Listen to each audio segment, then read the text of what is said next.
Right. So today we're tackling something I think a lot of us can relate to, and that is small talk. Oh, You yeah. know, Small talk. that feeling, right? Like you're at, I don't know, a work event. Mm. Maybe you're at some kind of social gathering. Oh, yeah. You're even just like waiting in line at the store, Yep. and there's that like little awkward silence, and you're like, Yeah. should I talk to this person? Should I not talk to this person? It feels weird. And it can feel almost pointless sometimes. Exactly. Like why bother with this kind of superficial chit chat?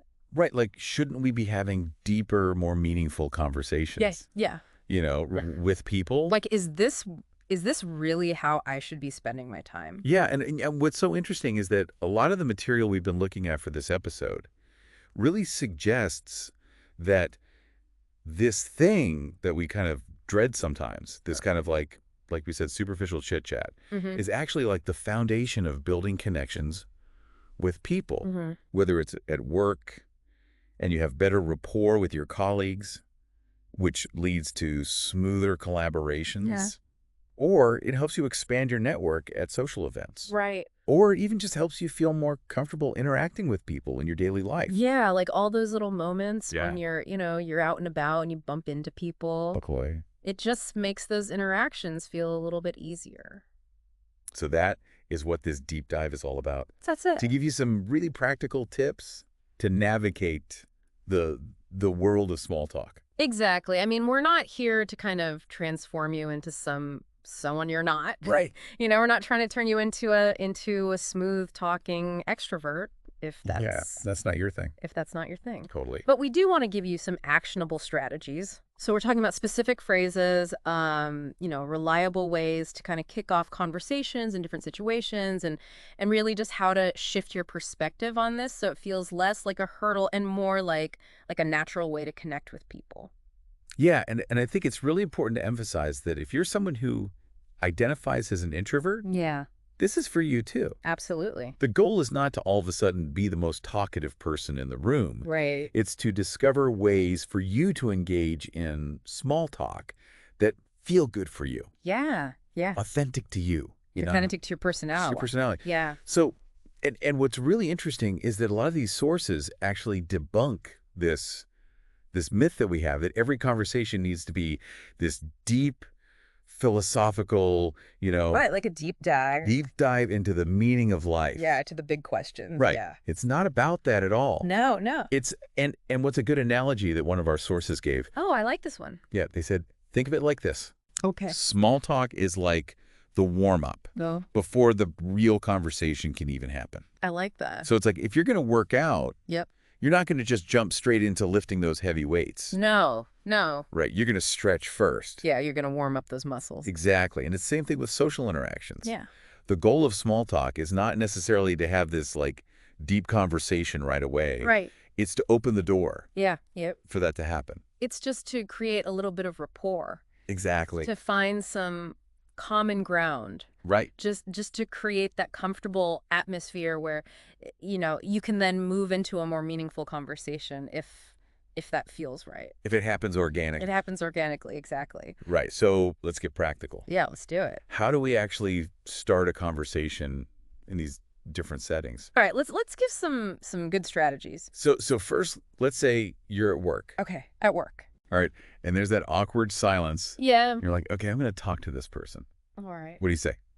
So one of the simplest but often most effective starters that our sources mention is just busy day today. Okay. So I'm already thinking that's so obvious. Right. I know. It seems almost too simple, but that's kind of the beauty of it. Okay. It's so low pressure. Okay. It's not So I'm not putting a lot on them. you're not putting a lot on them. You're not, Yeah. demanding a huge response. They can Mhm. say, "Yeah, it's been pretty hectic."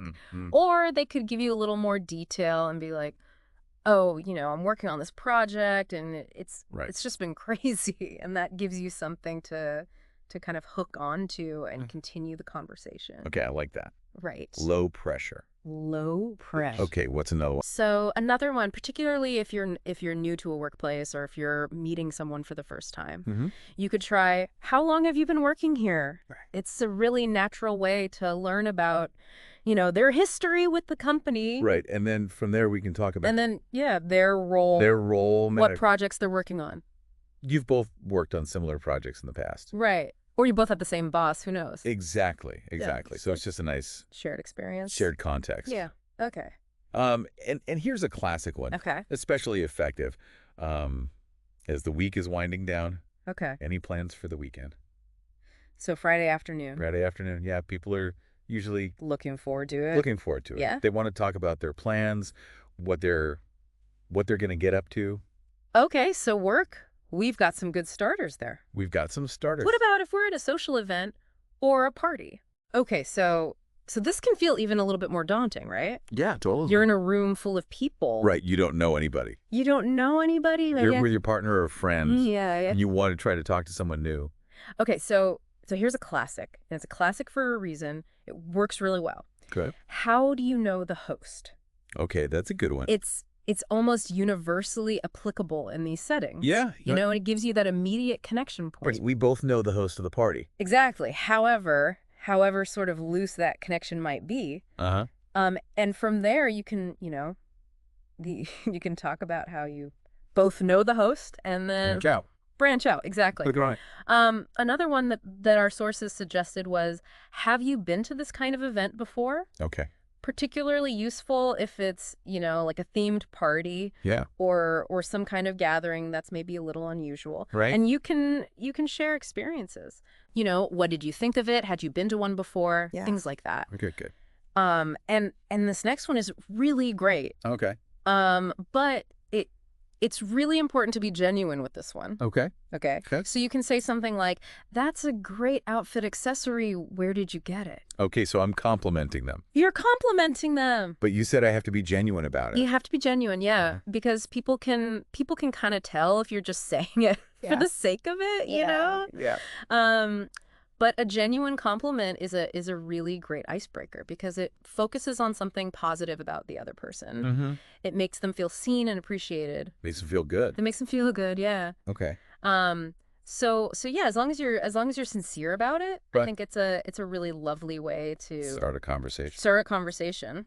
Okay, so what about those like everyday encounters? Okay. Like we talked about, being in line at the grocery store, Right. or being at a cafe. Yeah, or just out and about. Right. So in public places, Yeah. what works there?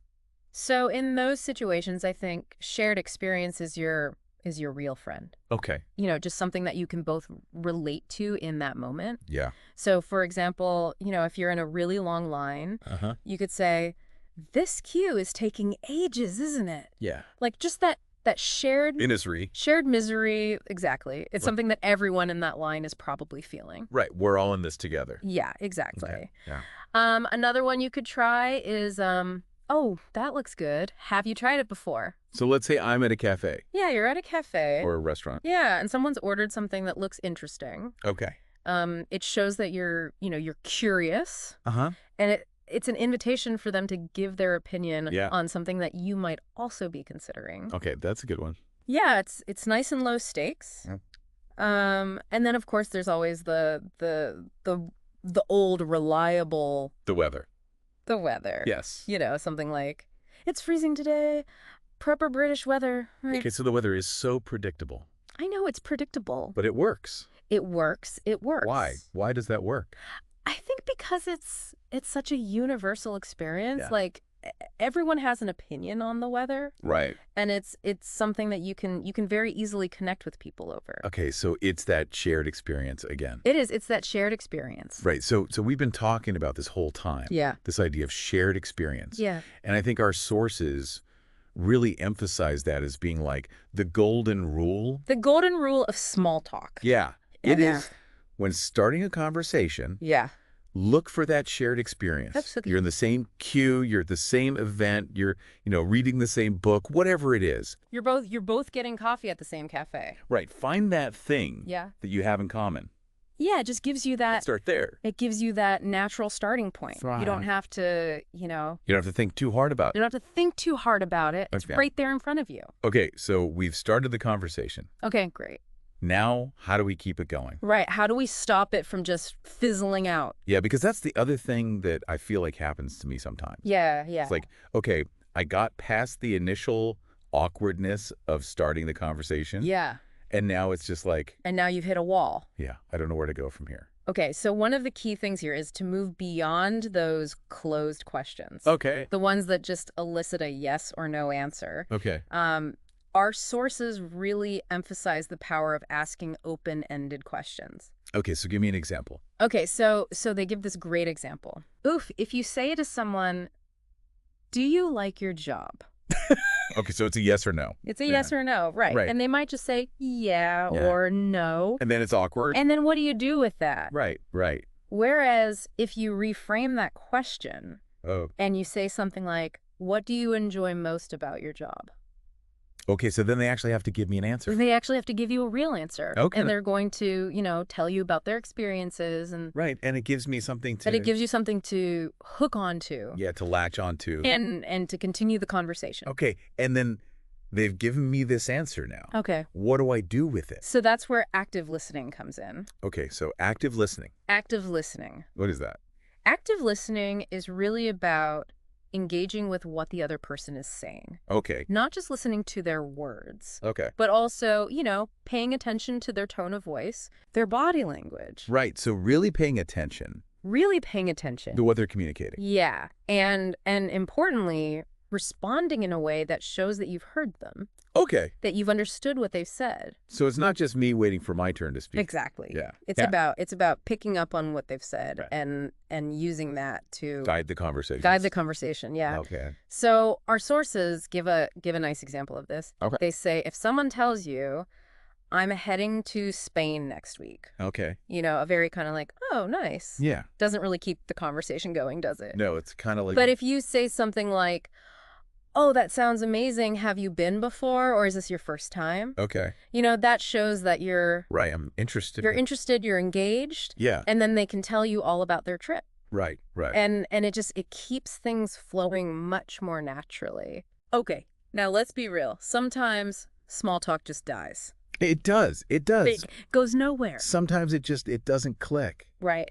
Yeah. How do I know? How do you know when to bail out? Yeah, and how do I bail out gracefully? Yeah, okay. So I think it's important to recognize the signs. If you're getting one-word answers, Uh-huh.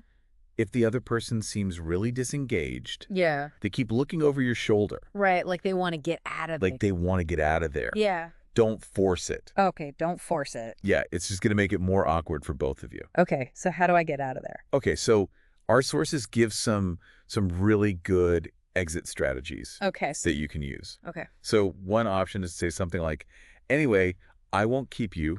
I Right. just wanted to say hello." Okay. It acknowledges their time, Uh-huh. and it ends things on a friendly note. Right, I'm not being rude. Yeah, exactly. I'm just, okay, this has run its course. This has run its course. Okay, what else? Another one is great chatting with you. Enjoy your day. Simple to the point. Simple to the point, yeah. Okay. And here's a more practical one. Okay. Well, I'm off to grab a coffee. Have a good one. Okay, so I'm giving a reason You're giving a reason. for why I'm leaving. Yeah. Okay. So it's not just, you're not just walking away awkwardly. Yeah. You're like, okay, I'm going to get a coffee. I'm going to get a coffee. See? Yeah. Okay. So I'm in control of the exit. You're in control of the exit. Okay. So what are some things I should avoid doing? Okay, yeah. What are the pitfalls of small talk? Yeah, like the things that will make people uncomfortable or just... Right, or just shut down the conversation completely. Yes, exactly. So one of the biggest mistakes people make is asking overly personal questions too soon. Okay, too soon. Too soon, yeah. Okay, like what? Give me an example. So our sources give some clear examples of things to avoid. In initial small talk, don't ask about someone's salary. Okay, that makes sense. Don't ask about their relationship status. Uh-huh. Don't ask about any health issues. Right. Those are all very personal It's things. just, it's too much too soon. Right. I haven't built that rapport yet. Yeah, you haven't built that rapport. Okay. What else? Another big one, unless you know the person really well, Yep. steer clear of controversial topics. Like what? So politics, Okay. religion, Right. That makes sense. those kinds of things that can Make you be, get really heated people get really heated, yeah. about those kinds of things. And you just don't want it, Especially if I don't know you. especially if you don't know the person, yeah. Right. Right. And then here's one that can be easily overlooked, forgetting to reciprocate. Okay. So if someone asks you a question, Uh-huh. don't just answer it and then Right. And then be quiet. be quiet. Yeah. Yeah, ask them something back. It's a two-way street. It's a two-way street, exactly. Oh. You need to show that you're I'm engaged. engaged, you're interested. Okay. I'm not just talking about myself. Yeah. Okay. So let's come back to our introverted listeners. Okay. We talked before about how this can be really draining sometimes. It can be. Yeah. So what are some tips specifically for them? So one really key piece of advice that our sources give Okay. is you don't have to talk to everyone. Okay. That's good. Yeah. Because sometimes I feel that pressure. Yeah. You feel like you have to. I've got to go around the room and talk to everybody. You have to work the room. Yeah. Yeah. Okay. So I don't have to do that. You don't have to do that. Okay. It's perfectly okay to focus on having one or two quality conversations. So it's priority over quantity. It's quality over quantity. Okay. So instead of having like 20 shallow Yeah. conversations, Yeah, I could have 2 really good ones. exactly. Okay. Yeah. I like that. And another really practical tip is to prepare in advance. Okay. How do I prepare? So think of a few go-to topics Okay. or conversation starters so that when you're in that situation, I'm not just standing there like you're not scrambling. with nothing to say. Yeah, Yeah. because that can be really anxiety-inducing. Right. Right. So just having a few things in your back pocket Okay. can just make you feel a little bit more At ease. at ease, prepared. Okay. Yeah. So to kind of wrap this all up, Yeah. what's the main takeaway? The main takeaway, I think, is that at the end of the day, small talk is about connection. Connection. Yeah, it's about building relationships. Building relationships Yeah. with the people around you. And it doesn't have to be the scary, overwhelming thing No, that we dread. you don't have to be, the most outgoing, charismatic person Right. to do it well. Right. It's just about using these simple strategies. Mm-hmm. To open doors and to kind of build those initial bridges with people. So last thought I'll leave you with. Okay. I want you to think about this. Okay. How could you use these small talk techniques in your everyday life Yeah. to make connections, Yeah. to open doors, to build relationships? What kind of opportunities Yeah. What would that look like for you? could open up for you? Yeah, because you never know Yeah, you never know. where those conversations might lead. Exactly. So give it a try. You might be surprised Yeah, I think you might be surprised. by what happens. Absolutely. All right. That's it for a deep dive on small talk. Thanks for joining us. We'll see you next time. See you next time.